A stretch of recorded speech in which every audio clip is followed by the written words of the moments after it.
할렐루야. 우리 하나님을 사랑하겠습니다. 우리 우선 한번 인사하겠습니다. 하나님 당신을 사랑하십니다. 네, 또 이 LA 땅에, 미국의 땅에, 축복의 땅에 와가지고 이렇게 또 하나님께서 간증할 수 있는 기회를 주시면 너무나 감사드리고, 그 어느 때보다 이상하게 오늘 좀 긴장되고 많이 떨리네요. 수없이 했던 간증이지만 이 시간 우리 제 의가 아니라 하나님의 의와 영광만 올리는 시간 되기를 소망합니다. 네, 제가 8살 때부터 저희 고난이 시작되었었어요. 어느 순간 막연히 길을 가고 있는데 어느 곳에서 빛이 보이더라고요. 그 빛을 딱 어딘가에서 갔는데 거기가 오락실이었었어요. 예전에는 오락실이 셔터를 이렇게 올리고 내리는 그런 분이었었거든요. 근데 반쯤 올라가는 셔터 속에서 제가 빛을 발견한 거예요. 8살 때. 그래서 그곳에 들어갔는데 세상에 이렇게 하는 우리에게 세상이 줄 수 없는 기쁨이 있잖아요. 그리고 주님이 주실 수 있는 기쁨이 있는데 그거는 주님이 주시는 기쁨이 아니고 주님도 줄 수 없는 기쁨을 거기서 오락실에서 누리고 있는 거예요. 제가 너무나 재밌는 거예요.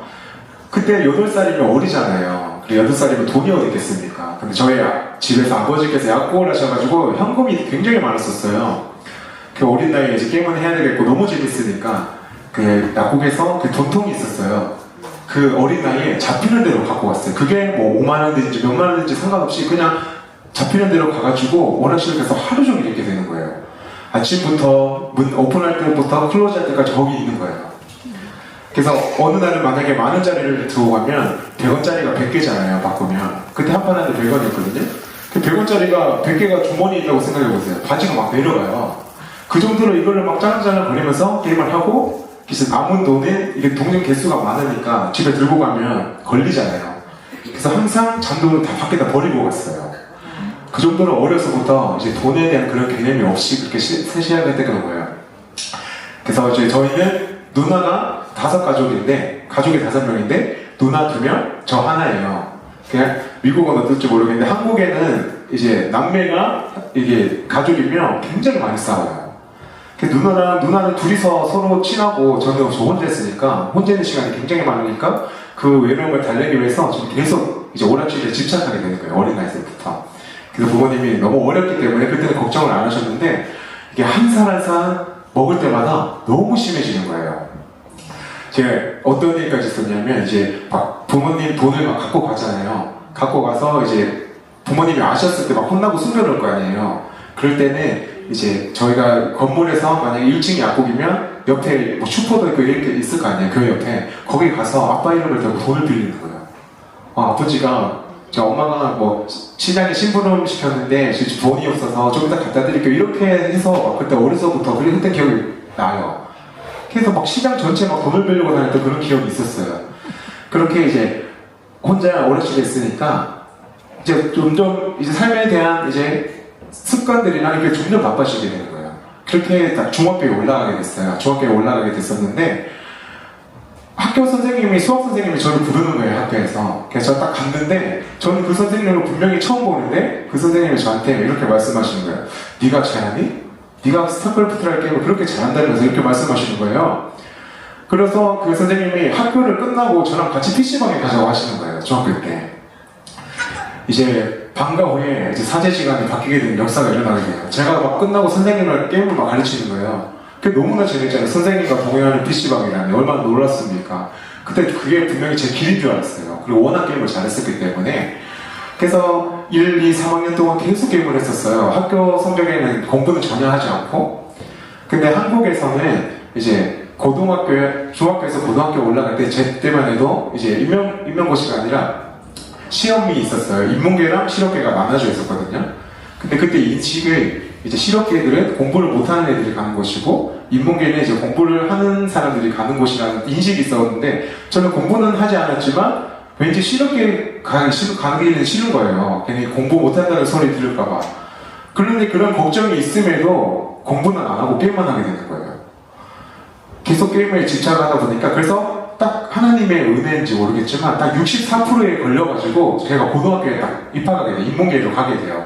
근데 그때가 딱 가서 정신을 차렸어야 되는데 그때 드는 생각이 뭐냐면 나에게는 이제 고 1, 2, 3년의 시간이 지워졌구나. 이제 3년 동안 죽을 힘 다해서 게임해야지 이 생각이 딱 드는 거예요. 그때부터 점점 모든 삶이 무너지기 시작했어요. 학교에 제가 학생 기록표를 보고 있잖아요. 그때 보니까 제가 1학년 때 결석이 27번인가 그러고 조퇴가 뭐 무려 셀 수도 없어요. 그래가지고 고1 때 이 결석이 너무 많으면 이제 수업을 채워야 되거든요. 다음 학년으로 올라가지 못하기 때문에 그래서 제가 그 수업 대신에 어디 가서 막 교육받고도 그랬었어요. 그 정도로 게임을 위해서라면 삶을 다 버릴 정도로 심각해졌던 거거든요. 근데 부모님께서는 이제 이게 영적인 악한 그 결박이라는 것을 모르고 그냥 얘를 게임만 못하게 하면 되겠지라는 생각을 그냥 그때쯤엔 좀 안일하게 생각하셨던 것 같아요. 그때부터 이제 부모님과의 사이도 완전히 무너지게 돼요. 게임을 하고 싶은데 부모님은 저희 누나들이 존재하는 이유가 저 때문이거든요. 아들을 낳기 위해서 딸이 2명이 생겼었어요. 그러니까 얼마나 귀한 아들이겠어요. 그래가지고 그 아들 하나 잘 키워보자고 모든 시간과 물질을 다 투자하셨거든요, 저한테. 어떤 일까지 있었냐면 집에 딱 가보면 책상 위에 학원 영수증이 한 5개가 올라와 있어요. 한국에서 유명하다는 학원을 다 엄마가 미리 결제해놓고 나보고 다니라고 이렇게 막 그 정도까지 노력을 하셨거든요. 근데 저는 게임을 하고 싶으니까 그때 아무것도 눈에 들어오지 않는 거예요. 그래서 고등학교 문 앞에 부모님이 저를 내려다 주시면 저는 이제 학교 문에 있다가 엄마가 차가 가는 걸 보고 저는 학교로 안 들어가고 PC방에 가게 되는 거예요. 그렇게 이제 그리고 제가 미술을 전공했었거든요. 고1, 1, 2, 3 이렇게 딱 하고 나서 수능 시험 있잖아요, 학교에는. 수능 시험 전날에도 저는 PC방에서 밤을 새고 갔었어요. 그 정도로 이제 게임이 너무나 좋았기 때문에. 그리고 이제 그때 저희 부모님이 이제 심각성을 알고 저의 모든 이제 현금을 다 용돈도 안 주시고 현금을 끊어버리셨어요. 그러니까 게임하는 방법이 없잖아요. 그때부터 제가 아빠 카드를 갖고 다들 돌아다니기 시작해요. 그때 이제 약국을 하셨기 때문에 카드가 굉장히 많았었거든요. 아빠가 크레딧 카드를 가지고 제가 하루에 이제 그때만 해도 한 20년 전이죠? 20년 전 고등학교 신분에 한 달에 한 100만 원은 기본이고 한 200만 원 넘게까지 썼던 것 같아요. 고1 때부터. 근데 이제 그때는 이제 카드로 PC방에는 결제가 되지 않아요. 이제 현금 언니 캐시만 됐었는데 현금을 구할 방법이 없잖아요. 그래서 제가 학교에 가가지고 이제 애들 상대로 애들이 필요한 물건이 있으면 제가 카드감을 해가지고 현금을 수급해가지고 그렇게 진행이 되는 거예요. 고등학교 때 제가 집에서 지내는 시간이 거의 한 달도 안 될 것 같아요. 미성년자임에도 항상 밖에서 자고 학교에서 자고 이제 끝나면 이제 PC방에서 밤을 새고 뭐 만화방에서 밤을 새거나 그런 생활이 계속 지속되게 됐어요. 그러니까 이게 어려서부터 너무 이제 게임에 익숙했기 때문에 그 생활이 당연한 것이 되었고 제가 아는 다른 생활들은 이게 비정상이 되어버린 거예요. 저한테는. 남들을 보기에는 제가 문제인데 근데 그때는 그거를 깨닫는 걸 생각도 못했어요. 왜냐면 저는 게임만 하면 됐으니까. 근데 부모님이 너무 이제 심각하게 반대를 하시니까 그때부터 거의 사랑하는 자녀 관계가 아니라 거의 왼수가 되어버린 거예요. 가족이 5명이라 그랬잖아요. 항상 저가 없는 곳에서 4명이 이렇게 막 행복하게 얘기하고 있다가 저만 가면 싸움이 일어나게 되는 거예요.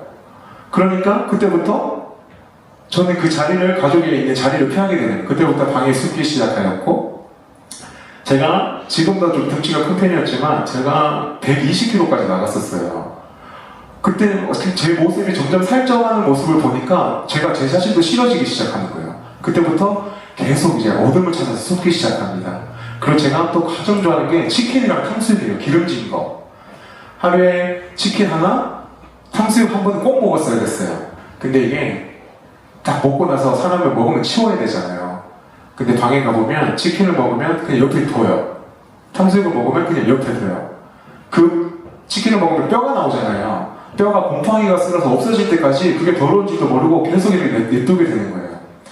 이게 악한 영에 묶이다 보니까 더러운 것이 더러운 건지도 모르고 이제 나쁜 것이 나쁜 건지도 모르고 그것이 당연한 것처럼 살게 되는 거예요.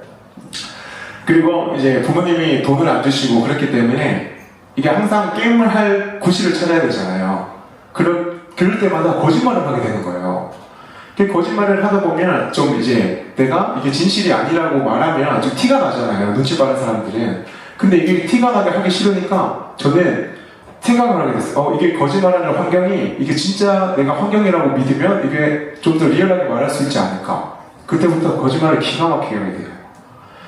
부모님의 카드를 쓰면 이제 문자 메시지로 딱 뜨잖아요. 그 내역이. 근데 그거를 어떻게 제가 이제 막을 방법이 없잖아요. 근데 딱 생각이 떠오르게 되는 거예요. 부모님과 통화를 하면서 제가 카드를 긁으면 이제 통화하는 소리에서 이제 문자 소리가 안 들리잖아요. 그 부모님은 문자를 확인을 잘 안 하니까 쓰고 나서 제가 집에 가서 그걸 지우면 되겠구나. 그런 생각이 들어서 항상 부모님이 그때 예전에 후에 아빠가 그렇게 말씀하셨어요. 아니 평생 연락도 안 오는 애가 어쩐 날에는 막 하루에도 수십 통이 전화가 온대요. 그 정도로 그렇게 막 머리가 그런 쪽에서 막 획획 돌아가는 거예요. 그리고 너무나 이제 외로웠잖아요. 항상 게임을 하다 보니까. 그래서 항상 주위에 이제 누가 있기를 원했어요, 친구들이. 근데 이제 너무 이기적인 이런 모습이 많았기 때문에 친구들이 곁에 잘 없잖아요. 근데 그 친구들을 이제 돈으로 매수하기 시작해요. 소풍 가기 전에도 고등학생이 친구들한테 옷을 막 100만 원 넘게 막 사주는 거예요. 친구들 한 사람한테가 아니라.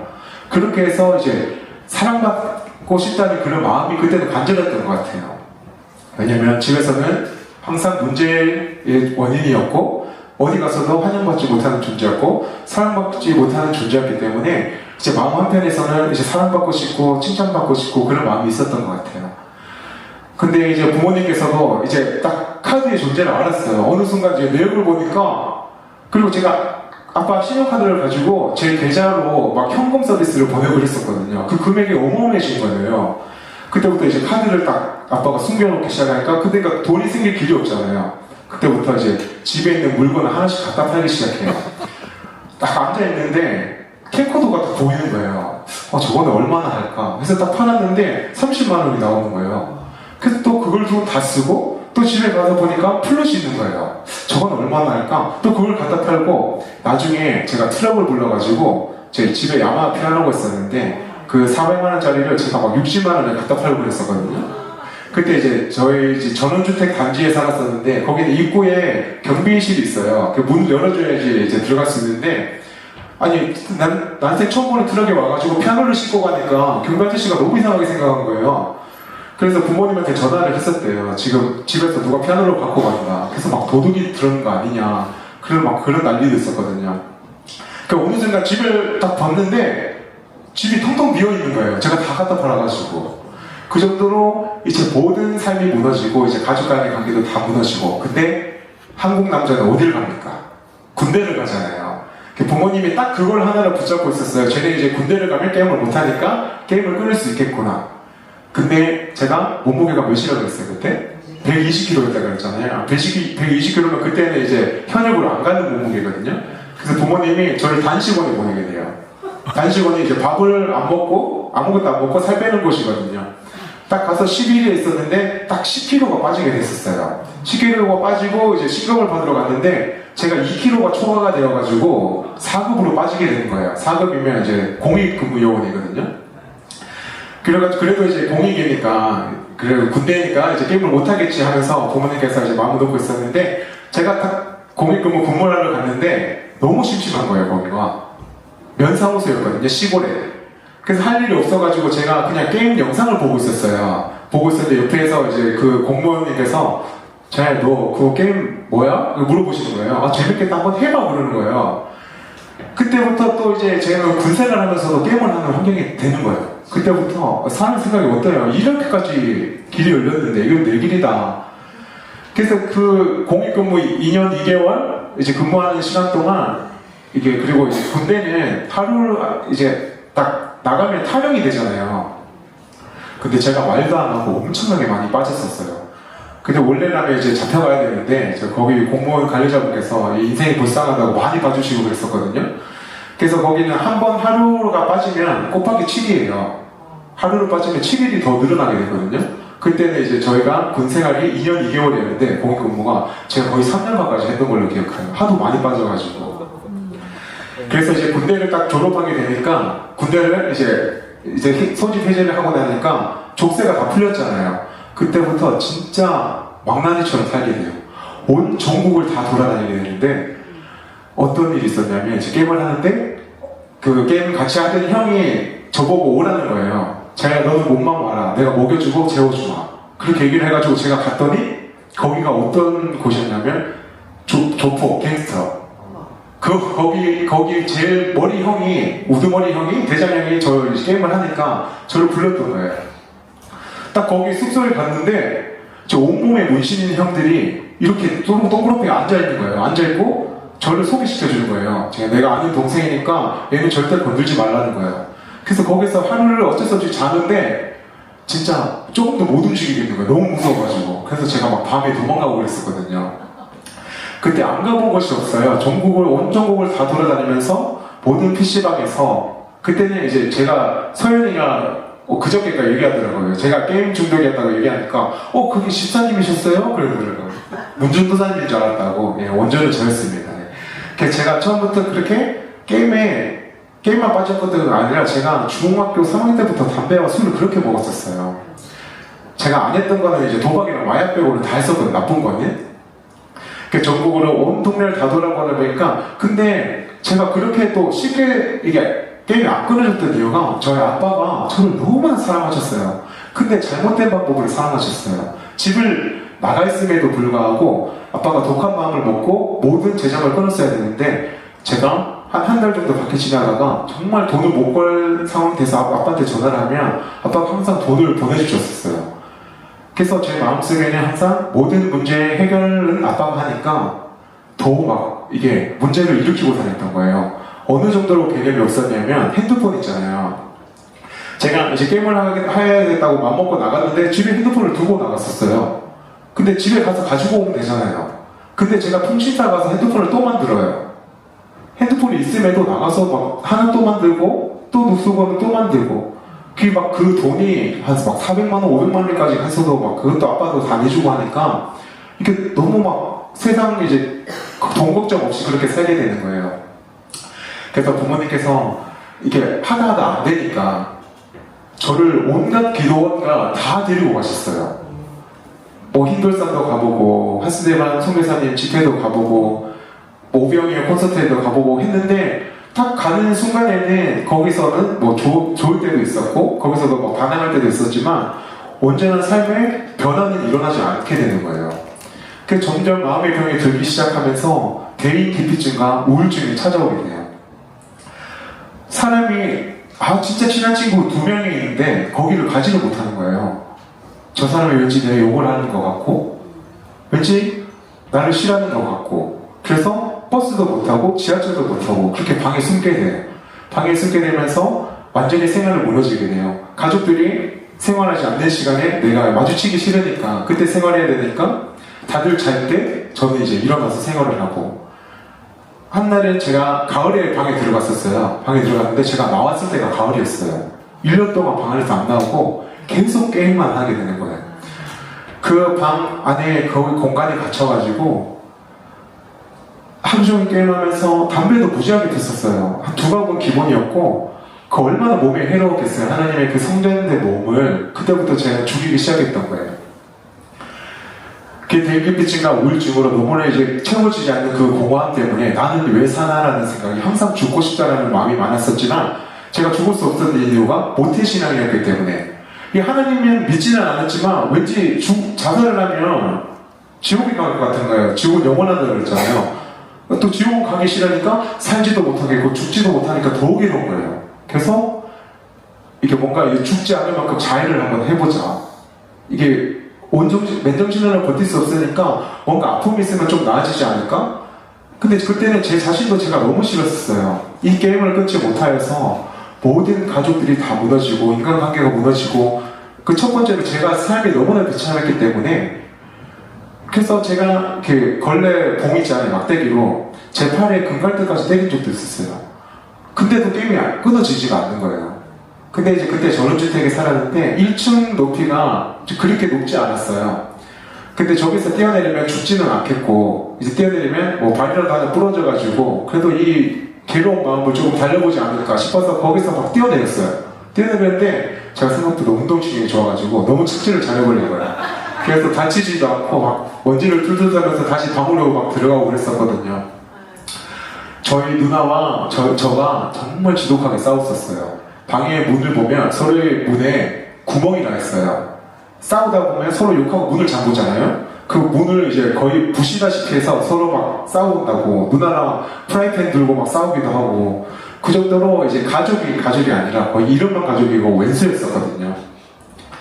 부모님께서 너무나 걱정이 됐기 때문에. 근데 저희 가족이 5명이 다 B형이에요. B형 아세요? 한국 B형? B형 정말 다혈질 성격의 B형이라고 그러거든요. 5명이 다 B형이었기 때문에 처음에는 이제 좋게 시작하더라도 1분도 안 돼서 서로 5명이 소리를 지르고 싸우기 시작해요. 부모님이 저를 보면 얼마나 답답했었겠어요. 엄마가 보다 안 돼가지고 너는 이제 안 되겠다 진짜. 그래서 아빠랑 저랑 예전에 한 10살 때쯤 했을 거예요. 저를 뭐 아무도 모르는 길에 버리고 온 적도 있었어요. 근데 결국 아빠가 다시 찾으러 왔지만 그때는 이제 그 정도로 부모님도 이제 어찌할 바를 몰라서 방법을 모르셨던 거예요. 하나님 안에서 방법을 강구하고 찾았어야 되는데 인간적인 방법으로 애를 고쳐보려 하니까 전혀 고쳐지지가 않는 거예요. 근데 그래도 우리 엄마가 조금씩 변하는 모습이 제 눈에 보이기 시작한 거예요. 10번 만나면 10번 맨날 화를 냈었거든요. 근데 그랬던 엄마가 9번 화내고 8번 화내고 7번 화내고 점점 엄마가 변하는 모습이 좀 보이는 거예요. 그래서 엄마가 저를 딱 부르시더니 그때 제 생일이 얼마 남지 않았었거든요. 자야, 네가 갈 곳이 있다. 근데 하도 많이 끌려다니다 보니까 알았었어요. 어디 가야 되는지. 아, 절대 안 가요 했는데 네 생일이지? 생일이니까 네가 원하는 걸 사주겠다 해서 엄마가 어디를 가자는 거예요. 간 곳이 어디 있겠습니까? 예, 그때 이제 대구 백성교회를 제가 처음 가게 됐었어요. 근데 저는 이제 큰 교회를 다녔었어요. 모태신앙이었지만, 이제 교회는 있었지만, 교회를 이제 하나님을 잘 믿지 않고, 교회를 잘 안 갔잖아요. 저는 이제 교회는 지상에만 있는 줄 알았었어요. 그때 우리가 이제 요번에 찬양 선교센터였잖아요. 근데 이제 지하로 내려가는 거예요. 대구 백성교회가 그때 당시 지하에 있었거든요. 지하에 가서 문을 딱 열었는데, 그 찜질방에서 보던 매트가 쫙 깔려있는 거예요. 그리고 다들 처음 보는 분인데, 네가 지하구나 하면서 한 5명, 6명 이제 집사님, 권사님들이 막 와가지고 저를 반기는 거예요. 근데 저는 그때 당시 어떤 사람이었어요? 문제아였잖아요. 그래서 엄마가 어딜 가서 제 얘기를 하는 걸 극도로 싫어했었어요. 내가 존재가 다 이제 까발려진 상태에서 가는 거잖아요. 그때도 도망가고 싶었는데 이제 제가 사고 싶은 것이 있었기 때문에 참고 그 자리에 앉아있었어요. 딱 앉아있는데 앞에서 그때 이제 남선정 부원장님이 계셨어요. 그때는 이순희 목사님이라는 존재도 모르고 그냥 갔었던 거였거든요. 이제 찬양 선교센터라고 해가지고 딱 갔는데 좀 젊어 보이시는데 머리가 3단 돈가시 머리 있잖아요. 옛날에 미스코리아 했을 때 머리가 이제 얼굴만한 머리가 하나 더 있고 옷을 벨벳 있잖아요. 벨벳 재질의 치마 정장을 입고 있었는데 색깔이 또 보라색이에요.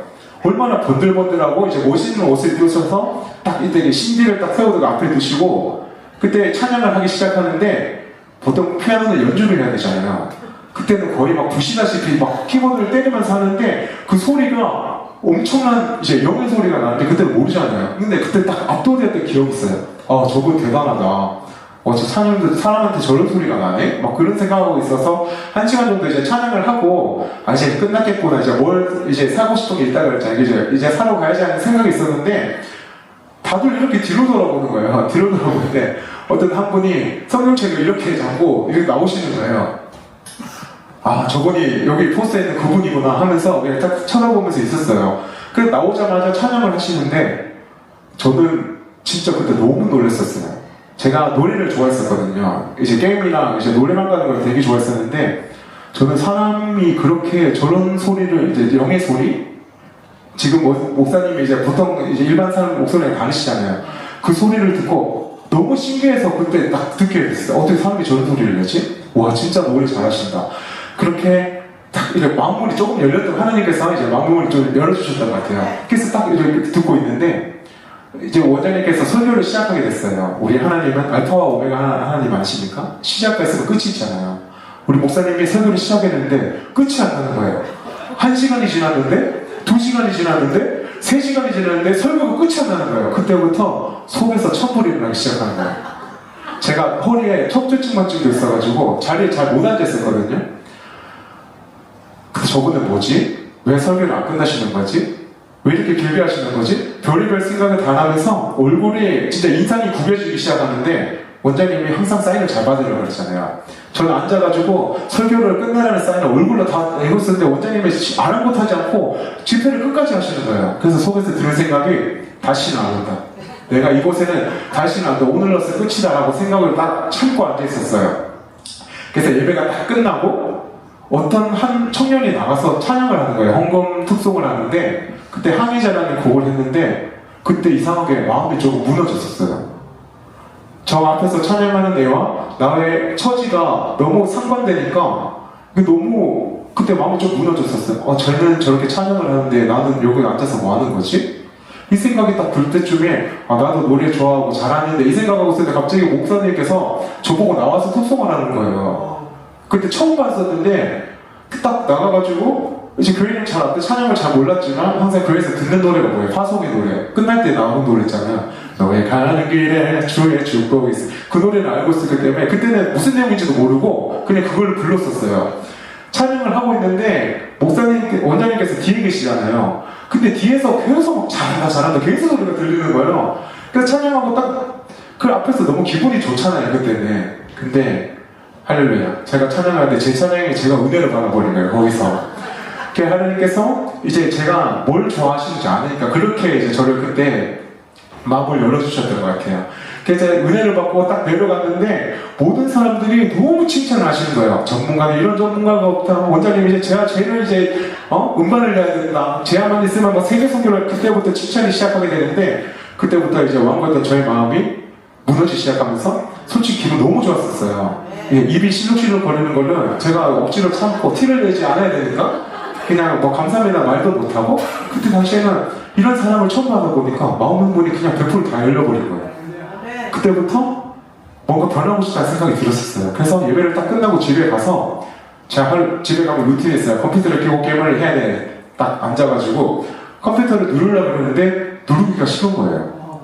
그때부터 제가 엄마한테 가서 얘기를 했었어요. 엄마, 내가 다시 미술을 하고 싶다고 학원에 등록해서 다시 학교로 가야 되겠다고 그렇게 얘기를 하고 그 한 번의 예배로 제가 진정한 마음으로 예배를 드리지 않았는데 하나님께서 우리 목사님을 통하여서 그 자리에 앉아있기만 해도 하나님의 길을 보심으로써 저를 그렇게 끊고 싶었던 그 결박이 한 타임의 예배로 끊어질 줄 믿습니다.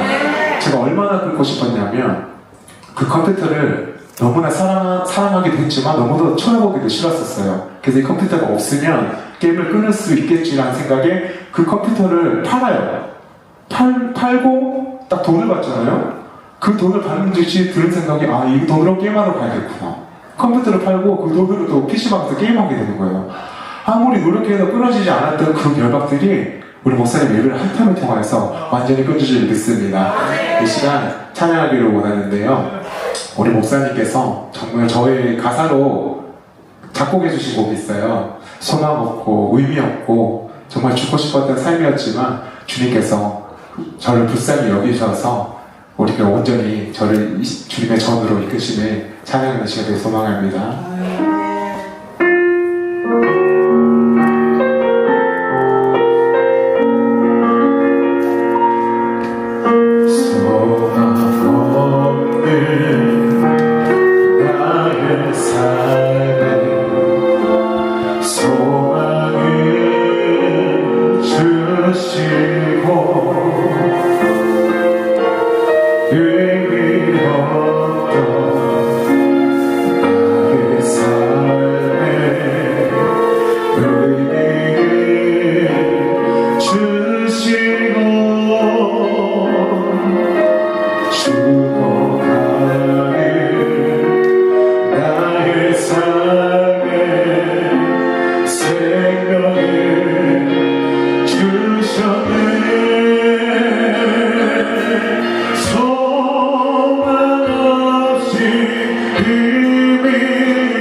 주님 없이 나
없던 나의 삶에 주님께서 그날 당시 의미를 주셨어요.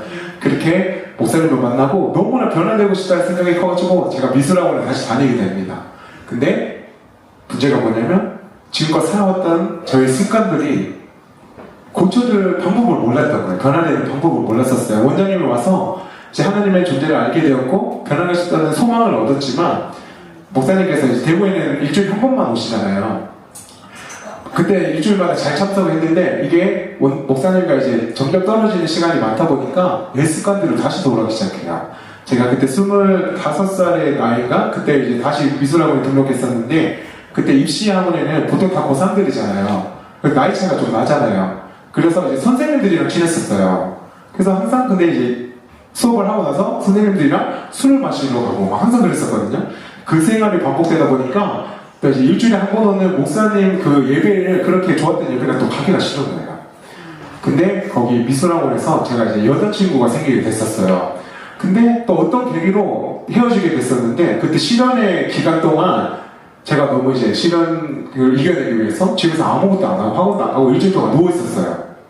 평소 같았었으면 집에서 이미 접시가 날아왔어야 되는데 엄마가 일주일 동안 저를 가만히 냅두고 딱 한마디 하시는 거예요. 제가 이제 원장님 오는 날이야. 그래서 딱 그때 마음도 아프고 이제 오랜만에 원장님도 뵈러 가야겠다 해서 딱 갔는데 목사님께서 저에게 말씀하시기를 자기가 다음 주에 저희 하남에서 성령 컨퍼런스를 시작하는데 한번 와봐라. 지금 80년까지 온 그때 시작이 1차였었어요. 그래서 제가 이제 하나님의 사모라 하는 것이 아니라 시련의 아픔을 이겨내기 위해서 제가 컨퍼런스에 가기를 딱 마음먹게 돼요. 그때부터 시작부터 진짜 엄청난 전쟁이 심했었어요. 딱 집사님 차를 타고 대구에 성도분 차를 타고 올라가는데 여름이었어요. 여름이었는데 하필 차에 에어컨이 고장난 거예요. 그 4시간 가는 거리를 제가 한 번 땀이 나면 멈추질 않아요. 올라가는 동안 땀을 뻘뻘 흘리면서 힘겹게 딱 4시간 동안 진짜 고통 가운데서 도착을 했단 말이에요. 근데 이제 안경 낀 사람들은 안경을 잘 안 잊어버려요. 저는 안경을 항상 많이 들고 다녔는데 안경을 3개를 들고 왔었는데 이상하게 3개가 다 없어진 거예요. 쓰고 있던 것도 어디 갔는지. 그래서 딱 이제 하나님에 딱 들어가가지고 그때 제가 지금 눈을 수술해가지고 지금 시력이 좀 좋아졌는데 그때는 진짜 마이너스 7.25에다가 난시 근시가 엄청 심해서 바람 피는 것도 안 보였었거든요. 그 딱 들어갔는데 사람의 이제 형체는 보는데 누가 누군지 모르잖아요. 근데 이제 자세히 보려고 이렇게 눈을 이렇게 하잖아요. 이렇게 인상을 쓰고 처음에 이렇게 애들이 제 참여 목사님도 계시지만 그때는 20살이었었어요. 근데 청년이었잖아요. 그때 이제 여자 청년들과 사역자분들 제일 첫인상이 그때는 이제 뭐 120kg, 이제 머리는 또 사자머리에다가 그때 또 염색도 하고 있었고 이제 이렇게 인상을 구기는 모습을 처음 봤을 거예요. 근데도 애들이 저를 너무 멋있다고 그러는 거예요. 저는 진짜 멋있는 줄 알았었어요. 그때는 너무 멋있고 저를 보면 너무 좋아해주는 거예요. 근데 저는 이제 내가 좀 괜찮은 사람이구나 생각해서 알고 보니까 우리 원장님이 이미 다 말을 미리 어떤 애가 올 건데 무조건 멋있다고 하더라. 무조건 칭찬만 하더라. 저는 그걸 몰랐었어요. 그래서 저희가 잘난 줄 알고 그때 있었는데 딱 이제 대구에서 보는 환경이랑 좀 다른 거예요. 성령도 엄청 크고 저기 못 보는 이제 젊은 청년들도 많고 하니까 조금 기쁘잖아요. 왜냐면 대구에서는 진짜 아줌마들밖에 없었거든요. 그 아줌마들밖에 없으니까 있으면 뭐 무슨 할 얘기가 있겠습니까? 항상 앉아있다가 그냥 칭찬만 듣다가 그냥 하면서 왔는데 이제 청년들이 있으니까 뭔가 조금 이제 산뜻한 분위기도 나고 그러는 거예요. 그래서 너무나 재밌게 행복하게 집회를 했었어요. 그때 목사님이 지금 미니 설교라 그러잖아요. 그때는 제가 11시간 반을 체험해 봤었어요. 7시 반에 시작했는데 축사를 다 하고 정리를 하니까 6시인 거예요. 그때. 그렇게 오랫동안 예배를 했음에도 그때는 이제 성령에 홀려가지고 제정신이 안 있었어요. 그때 예배 환경이 어땠냐면 앉아서 이제 양반다리를 하잖아요. 사람들이 워낙 많아가지고 양반다리를 하면 사람과 무릎이 닿을 정도였었어요. 그렇게 이제 불편한 환경 속에서도 은혜를 받아가지고 너무 기쁜 거예요. 근데부터 저의 삶의 습관들이 하나씩 올라오기 시작하는데 제가 혼자 방에서 진짜 아무도 모르고 혼자 이기적으로 살았었잖아요. 그런 마음이 하나씩 올라오기 시작하면서 정말 엄청난 피해를 주게 되는 거예요. 정말 놀라운 일이 있는데 딱 집회를 끝나고 너무나 더웠었거든요. 거기 선풍기에 4대밖에 없었는데 집회를 딱 끝나고 오늘 딱 지나갔는데 너무 시원한 거예요. 그 딱 봤더니 목욕실 에어컨이 빡빡하게 틀어져 있는 거예요. 아, 저기에 들어가면 되겠구나. 근데 저는 그때 병재의 신분으로 이제 왔는데 지금 생각해보세요. 집회를 끝나고 목사님 방에 목사님도 안 계시는데 시원하던 이유로 거기 소파에서 누워서 제가 있었어요. 그때도 우리 목사님께서 정말 삶의 습관들도 아무것도 없는 병자로 죽을 수밖에 없던 저희를 영적으로, 육적으로 지금까지 이렇게 가르쳐 주셔서 지금 이 자리까지 끌고 온 줄을 믿습니다. 제가 진짜 말하려면 저희 한 달 더 있어야 돼요. 한 달 더 있어야 되는데 우리 목사님께서 지금 설교를 하시는 시간을 주셨는데 시간이 얼마나 짧은지 할 말이 너무나 많지만 참 유튜브에 치면 나오거든요. 네, 그것도 부족하지만 제가 말하고 싶은 것은 정말 저는 감사를 모르는 사람이었어요. 받는 것이 당연한 것이라고 생각했었고 목사님께서 지금 생각해보면 저는 뭔가를 하기 때문에 이제 목사님께서 저를 그냥 사용하신다는 생각을 했었는데 그게 얼마나 교만한 생각이었는지 솔직히 목사님께서 혼자 나오셔서 집회하시는 게 혼자 영적으로 안 뺏기고 더 엄청나시잖아요.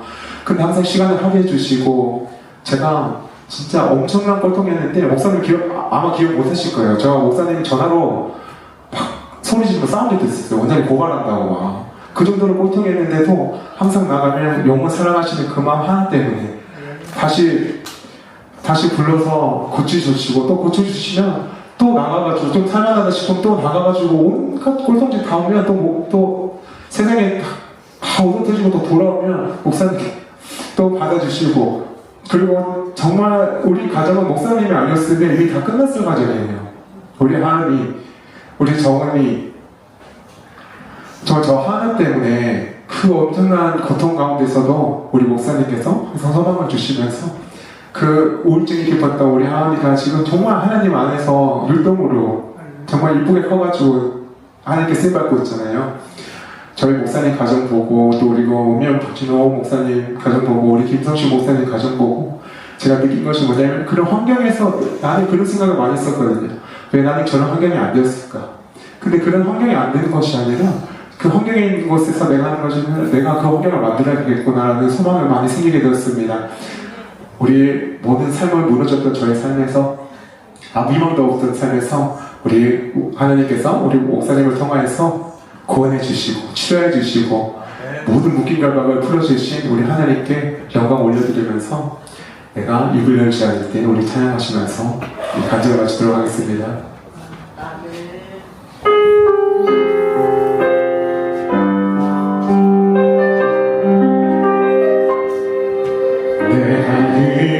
열지 않을 때 종이 신음함으로